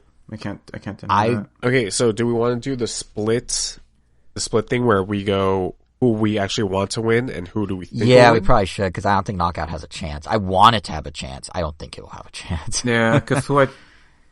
Okay, yeah, good point. Yeah. I was going to say Back 4 Blood because it had a lot of attention around it, but what I gathered is it's not catching on with players as much as they thought it would. No, it is not. Yeah, like it isn't Left 4 Dead still having more And it's not average because of players? you, I know, Jason. because I'm not playing, and if I'm not playing, who is, right? I'm a trendsetter. Yeah, Yeah, totally. exactly. But yeah, what were the choices again? Back 4 Blood, Knockout City, It Takes Two, Monster Hunter Rise, New World, and Valheim. I can see It Takes Two. There's a lot of buzz around it. Yeah, that's what I'm choosing as the game that will probably take Fun it. fact about It Takes Two: Take-Two, the publisher, just sued the developers of It Takes Two yesterday, or not sued, but issued a copyright claim because they say the name's too similar, and now they apparently own the name It Takes Two, and the developer's like, is trying to figure out what to call their game. That is so random. That is such a generic... I know, yeah, and it's It Takes Two, and it's not Yeah. like Take-Two uses their name in their game titles ever. They use Rockstar. Yeah, like And it makes 2K. sense for the game. Yeah. Like I don't... So I don't know where that's going to go, that but they seems so issued dumb. the paperwork yesterday, and I guess I don't know, like if there's a legal proceedings that have to happen or what. But the paperwork came through yesterday, and the developer's like, "The hell!" So that's where that's at. So Alright, so I'm going It Takes Two as the game that's going to take it, and then Knockout City as who I'd want to take Yeah. it. Is that you too, Angel? Or Jason? Yeah, I agree with your picks. I've been playing through It Takes Two, and it's really, really fun. Okay, so I'll just copy and paste that across all three of us. And yeah, and I would want Knockout City to win, but yeah, it doesn't stand. I a haven't chance. been playing Knockout City. Yeah, it's been a little bit. There's a new we're season kind of next in a little week, hiatus. this week. Oh, new season? Okay. Yeah. I'll definitely check that out. Yeah, I think we're all jumping back in on Wednesday finally. Alright, this one is pretty much all of us could talk about this. Best family game, It Takes Two, Mario Party Superstars, New Pokemon Snap, Super Mario 3D World plus Bowser's Fury, and WarioWare Get It Together. A couple thoughts real fast. One, WarioWare is up for a game award. Just in concept, that's crazy. Two, kind of weird that the Nintendo category has a non-Nintendo So game. Cyberpunk, okay, let's not. What was that? So is Cyberpunk, okay, and that game True, is that's a really good point. deserving That's a good right point. So, don't discredit WarioWare's achievement like that. God, no. But also, I remember in past years this was all Nintendo, so It Takes Two sneaking in there. You know, it used to be which Nintendo game would win the Nintendo award, but not quite. That's a tough one. What do you guys think? Yeah, it doesn't feel as clear cut for Nintendo anymore. But I would still give it to oh man, it was like from the first two nominees. Oh, Mario Party Superstars. I'll just say for both. Really? now. Superstars for both? There's a part of me that thinks it's gonna be Mario 3D World, but then not really because that's a re-release. So I can't see them awarding a re-release. Although Bowser's Fury is really awesome as a mode. Come back to me, Kevin. You go. I'm probably doing Superstars for both. Interesting. Oh, you know what? No. Okay, I should have made this apparent last category. It Takes Two is nominated for Game of the Year. So I don't know if that will influence your decisions. I honestly think it's going to be one of those things where the vote is split, or not split, but like It Takes Two. There's a pattern at the Game Awards. I don't know if you guys have noticed it, where the game that wins Best Director or Best Direction is not the one that wins Game of the Year. Like the voters seem to give different games different things if they're up for Game of the Year. Like, they don't give them the other ones too. They're like, you'll get Game of the Year, it's fine. So I don't think it's going to win Family Game just because I think it has a shot at Game of the Year. So I think, if that makes sense. So I think... Mario Party? No, It Takes Two. So I think Mario Party for Game of the Year, if only. Yeah, I guess Mario Party. It's the only newer one on that list, isn't it? Yeah, it's the most recent. Yeah, release. and like WarioWare, as much as I love WarioWare, is not getting it. And that WarioWare has problems. We've talked about it a bit in terms of variety of gameplays, so that's not happening. Yeah, I guess Mario Party. For both? I think. I mean, new Pokemon Snap is cool, but again, I don't think that's winning. You don't want WarioWare to get it together? I to want it to because I love WarioWare, but I think realistic. Oh yeah, fair. Okay, so I'll say WarioWare personally. Actually, no, not even. I like Mario Party more, I think, than WarioWare this year. So okay, I will do Superstars for both. Superstars. New Pokemon Snap would be cool, but it has no chance. The other one that I put on here, best RPG, which would be Cyberpunk, Monster Hunter Rise, Scarlet Nexus, Shin Megami Tensei 5, and Tales of Arise. I'm pretty sure I know Angel's answer here. Didn't think that Cyberpunk would take it for you, Angel, but I don't understand how that's your personal pick. But it was a pleasant surprise. Oh, people were surprised when that game launched. All right, people did not know what they were about to get themselves Little into. did we know that would be setting the bar for the next year of releases in terms of glitchiness. Yeah, right. Like the year, but what were the last three again? Scarlet Nexus, which I have been playing via Xbox Game Pass, and oh boy, that might just be my game of the year, depending on how far I get into it. I was just say I've heard good things about Scarlet Nexus. Like, there's good buzz around it.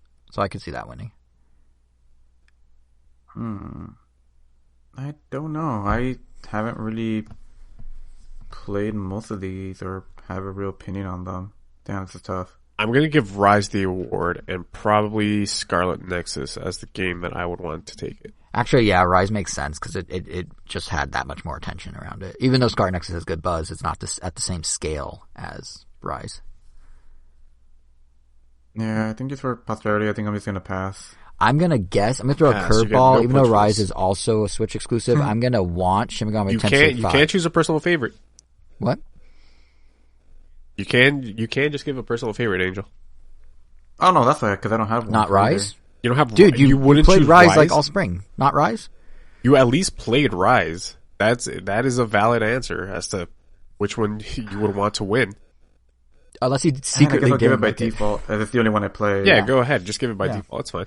Yeah, it is by default. I think realistically, Rise will win, but I kind of want to throw my personal choice of Shin Megami Tensei 5. Not because I played it, but because like that was a long time coming. Fans were super excited for it, and it's a Switch game.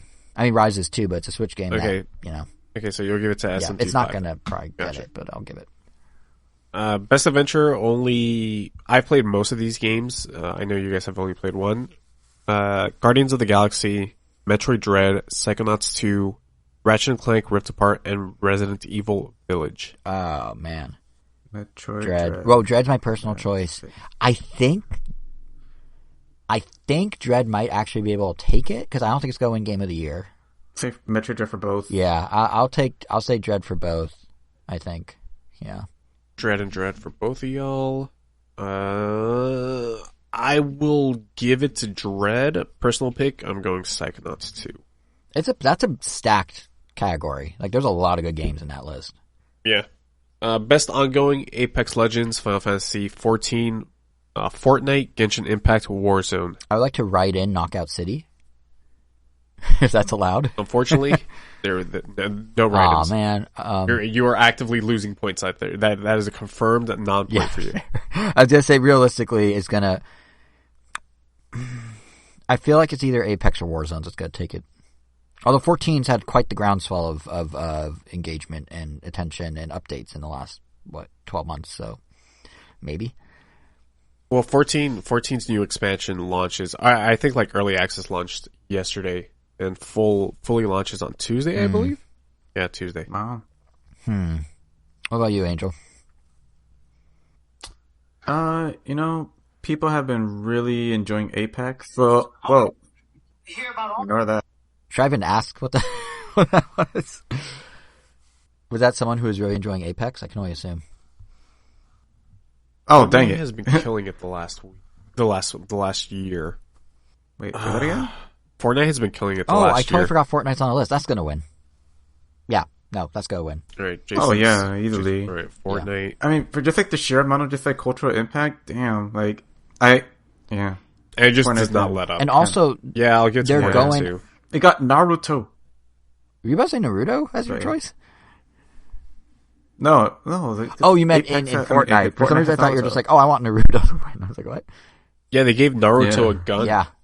There's a lot of It's the ultimate There's a jutsu. lot of interesting stuff that Gun Fortnite's jutsu. doing. Yeah, like that new quote, like he's out of chakra, but not out of options.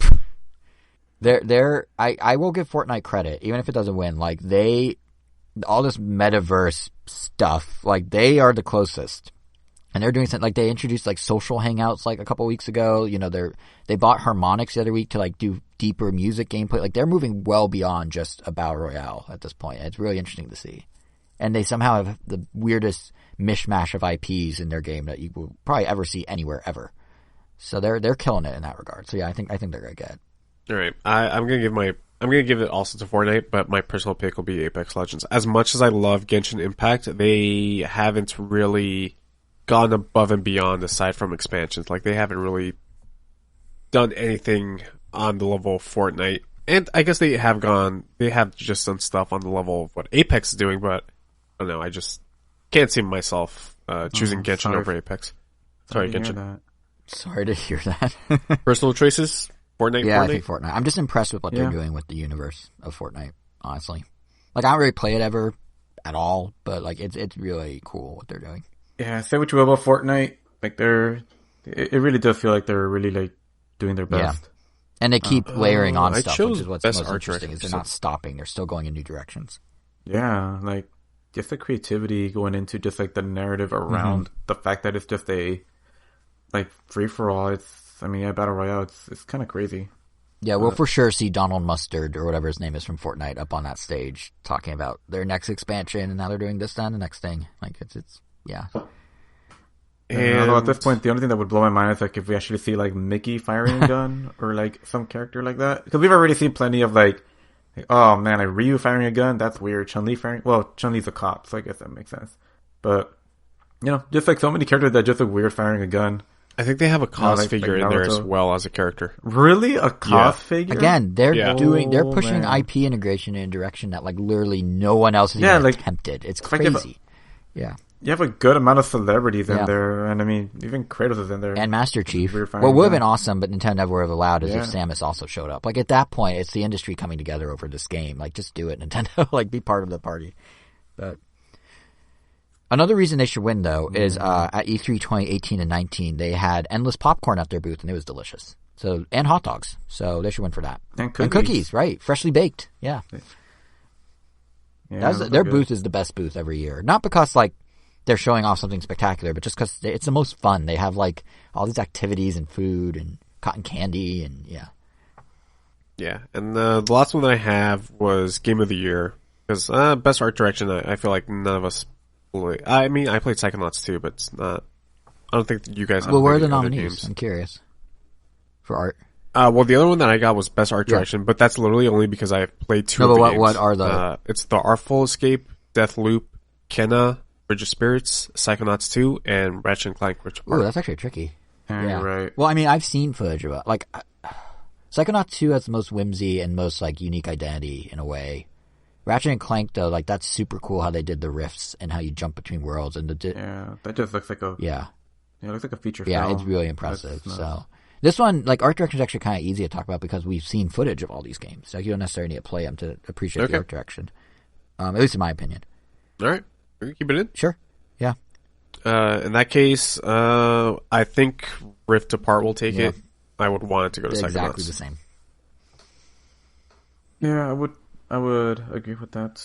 Playing through Psychonauts 1 and really enjoy just the general art direction. But Psychonauts 2 is more really more the same and much more vibrant and much more HD. So, damn. Yeah, there you go. Yeah, there's some levels that just look pretty trippy and really cool. And I definitely think they should win, but Also, can't deny just how amazing like Rift Apart Yeah. looks. Like it definitely looks like it gives me that like, whoa, this is a next gen game kind of. Yeah, It's one of the for sure. few. Battlefield we don't get often. It's so interesting how we're a year into next gen, and there's only one game that really feels next gen, and it's Rift Apart. Yeah, I mean, I think Jeff Keighley's been talking up that a lot of the games shown this year are going to feel next gen. Is really going to be kind of coming out, but I don't know. I guess because of COVID and the console shortages and the scalper stuff, like we've been next gen, but we don't feel next gen except Rift Apart, which does. You know what I mean? Cool. Last category, Game of the Year, Deathloop, It Takes Two, Metroid Dread, Psychonauts 2, Ratchet and Clank Rift Apart, and Resident Evil Village. I'm gonna say this is one of the few years where there's not a clear front runner, like at all. Yeah. Yeah. I want Dread. Say that one more time. Deathloop, It Takes Two, Metroid Dread, Psychonauts 2, Rift Apart, Resident Evil Village. I'll just say I want Metro Dread to win. And I don't know. Deathloop maybe? I don't think Deathloop has the momentum Takes behind it Two? to actually take it. No, especially Resident considering how Evil. early it came out. It Takes Two could be kind of the underdog that takes it. Yeah, I want Dread. I weirdly don't think Want Village has a Dread. shot. Dread can win it for both. I think it might. feel. I think it could. I'm gonna go Dread twice. Yeah. I think in part because no one really expected Dread to be as good as it was. Like, I feel like the general consensus when Dread came out was, Yeah. whoa, this is actually really good. So hopefully that It's carries like it it. might even be better than Super Metroid. And when you hear that getting thrown around, Yeah, it's that's like, serious talk at that point. I don't think Village weirdly has a shot. Like I did not see the same sort of tension around Village that there was around 7 a couple years ago. Like, I'm sure it's a good game. I'm not saying it's not, but I feel like outside of the tall Big mommy lady, like there vampire. wasn't much attention around Village, you know? That's all the attention that game needed, okay? Fair. Oh, I need to go back to finish that. I literally just finished her area and said, well, the game doesn't have any more. then why keep so playing? why would, oh, spoiler alert, sorry. she's not the last one. That's like kind of interesting. No, she's literally the I mean, first considering area. she's in the demo, that kind of makes And you sense. take her out pretty early. That's kind of surprising. It's I guess a slight spoiler alerts for Resident Evil Village, but it's It feels insane like Bryan how Cranston trailer levels of like Godzilla. yes, Like, exactly. They focus so much on her that she's out of the game within the first 5 To be hours. fair, Yeah, they kind of make her feel like the big bad. to be or fair, some of something. that focus Yeah, on exactly. her, They focus extensively. some of on that her. focus on her, to be fair, came in after people started like making her a meme. Like, initially she was there, but she was just a part of it. But then they really leaned in on her when she started going viral. Yeah. Okay. Yeah. Exactly. Yeah. I think Metroid Dread will take it, but Psychonauts 2 is my personal pick. I could also see Metroid Dread taking it because the industry's gonna be like, look, like, we still value side-scrolling games. Like, not every game needs to be like this big open world. We're gonna give it to this one. Like, I don't know. I just had this feeling. Yeah. Like, it's a throwback, but it's just as good. Games can be anything. Yay! Like, that's 100% gonna be the attitude. Yeah. And so, yeah, there you go. There are our picks for the Game Awards 2021. Yeah, it's gonna come to pass exactly how we Exactly. said. And if it doesn't, no money back. No refunds. But we'll see. Yeah, we'll see No come refunds. December 9th who wins. And then, of course, share our takes on the show and any Nintendo-related news in our next round Nintendo episode on December 19th. Well, I mean, there's no more Smash announcements, so I literally have. I no mean, reason to you don't watch. know The that. only You don't reason I know watched what it last Nintendo's going to time. announce. Yeah, this is the first year we can't assume Smash, but you never know. You never know. Oh well, that's why. Like, if I didn't have Smash to assume, I wouldn't be watching it. I might not actually be home when it's happening this year, but I'll catch up in time to talk about it on the 19th. Yeah, I'll get the spark one for sure. I'm still gonna see how close we were. It's like see a list There somewhere. is, before we go, there is one set of winners we get to discuss right now, right here. And that's 2 people, actually, because we have to announce our anniversary giveaway winners. The first part of our series of Let's go. Yep, the first part of our series of giveaways has wrapped up. And in that initial portion, we gave you guys a chance to win one of 2 $20 eShop gift cards by commenting on our 10th anniversary show, which was episode 268, with a favorite Nintendo memory of the past decade. And I have to say, before we get to the winners, there were some very nice comments and kind words, not just from those entering, but even people outside the contest reaching out. So, for the anniversary and all. So, thank you to all you who did that, who left a nice thought, be it in the contest or otherwise. It really does mean a lot. And if you wish to parlay those comments into, I don't know, some like Apple Podcast reviews, we won't complain. But we do need to pick our 2 contest winners to crown. And through a random drawing, our 2 winners are Jesus A. Mata, who talked about, I hope I had said his name right. If not, sorry. But he talked about the impact the Switch had on him and even worked in a Jason tier pun to his response, which I love how the random draw spat out the Jason pun to Jason. I appreciated that number generator. And Roman, who actually just got into Nintendo this year, but rattled off Mario Odyssey, Skyward Sword, and Metroid Dread as some of his standout experiences so far. So, Jesus and Roman, keep an eye out for an email that will have your code for your $20 eShop credit. But if you're not those 2 people, fret not, because this is just phase 1 of our contest. As we outlined last episode, we're doing this through the end of the year. Next up is going to be Twitter giveaway for 2 more eShop credits. So follow us at Ram Nintendo. Keep an eye out for the designated tweet to retweet, and you're back in the mix to maybe win again. And if you want even more ways to win, you can also subscribe to our YouTube channel, RamNintendo.com, because once the Twitter contest is done, we're giving away another single $20 credit to one lucky subscriber. That could be you.